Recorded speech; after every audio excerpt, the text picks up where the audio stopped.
All right, we're here with Chris the Menace Clements, leading up to this weekend's Meltdown show.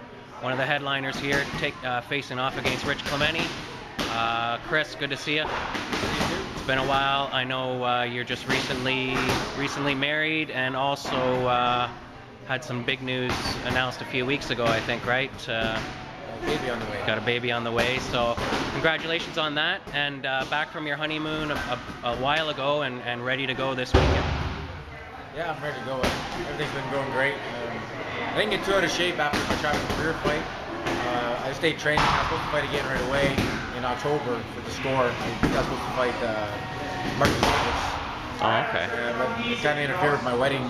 Yeah. Didn't give me enough time. I didn't want to take the fight that lightly. And then passing to Sean, it set us back again. So it just wasn't a good time for me. So. Perfect. So, and you're ready to go now, and you do have after some talk of different opponents, you do have Rich Clements, veteran of the UFC, and just give me your thoughts on this opponent, and first of all, whether you're happy with this, and second, how you see this thing going down. I'm happy with the opponent. I just wanted a UFC vet. Rich Clements is a very well-known UFC vet. That's what I was looking for. I wanted to test my skills against world-level opponents. So I'm happy that they found me someone like that. The big difference is us preparing for his bets. Yeah. He's a striker, right-handed. Now I got 1 week notice to prepare for a left-handed grappler. Grappler, yeah. Big change up in the game plan, but all in all, I prepare for anybody, anytime. So. And I guess for me, I don't know, maybe it's just me, but we don't always see your submission game, like your ground game. With all your knockouts, is that something you're totally comfortable with? You think? Yeah, I have a really good ground game. I spend at least 70% of my training is actually spent on the ground.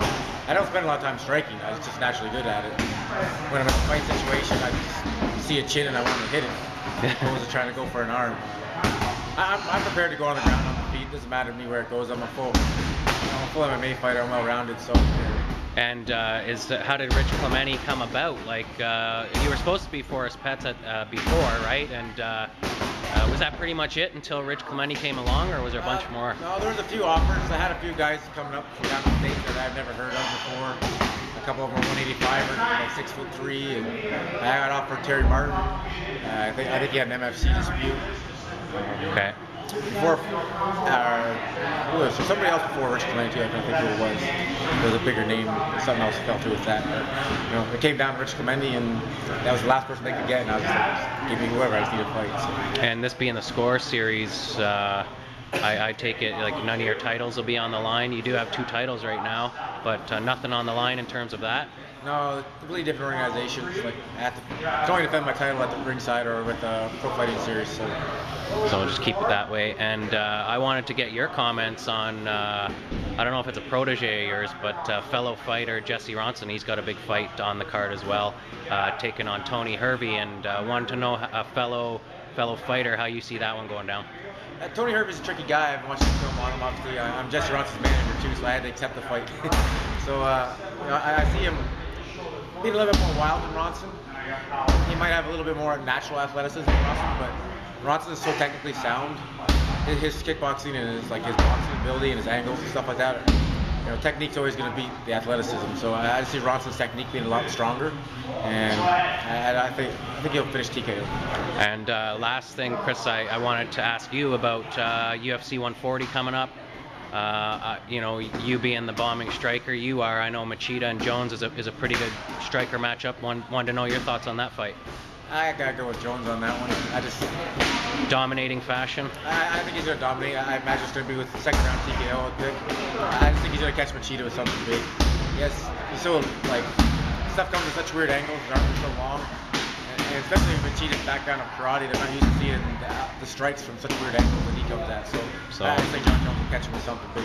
That one's going to be fast. And last thing, your gym mate Mark Hominick is fighting against the Zombie, and how do you see that one taking place? I think Mark's going to pick him apart. I imagine it's going to go 3-round decision. The Zombie's got quite a chin. And I think Mark's just be able to move. His footwork's too good, his speed's too good. Zombie's too wild on the outside. Mark's should be inside on him, slipping and moving. So I still see the Zombie being able to catch Mark with anything. And last thing, anything else you want to say to anybody out there leading up to Meltdown? Sponsors, anyone? Big shout out to Razorware. They've helped me and all my fighters out hugely.